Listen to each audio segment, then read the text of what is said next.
Hi guys, it's me Casey, domestic helper here in Hong Kong, and the time is 11:28 p.m. at hindi pa ako makatulog.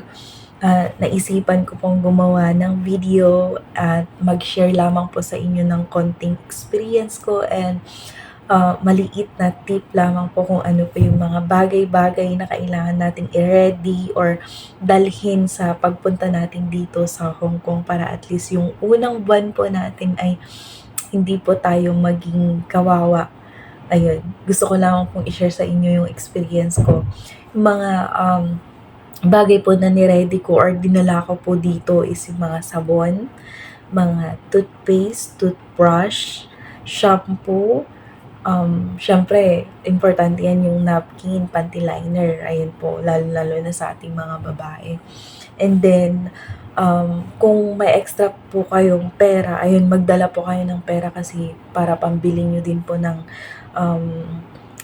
kape, mga tinapay or noodles na pwede nyong kainin para hindi po kayo magutom kasi hindi po natin alam kung ano yung nating sitwasyon dito sa Hong Kong o yung magiging employer ninyo. Kasi may mga ilan naman po na nagbibigay ng allowance kung hindi po kayo kasali sa pagkain ng employer. Pero kapag kasali po kayo sa pagkain ng employer, wala po kayong allowance. At saka hindi rin po nila sagot yung mga shampoo, mga ganyan, mga sabon. May mga ilang employer din po siguro nagbibigay pero nabibilang. And you are so blessed kung ganun po yung magiging employer mo. And based din po sa experience ko, konting damit lang po ang dinala ko. Kasi hindi po natin alam kung ano yung magiging sitwasyon natin dito. Kung malaki ba ang magiging kwarto mo or bahay nila amo. Tsaka may mga ilang employer din na pinapaiwan yung ibang gamit sa agency, pinapatapon, pinapapalitan yung bagahe.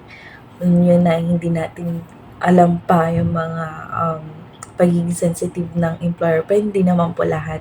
Yun lamang po ay ilan din po sa mga napapanood ko sa vlogs. And that's all for today's video. And thank you so much. Please subscribe to my YouTube channel. God bless.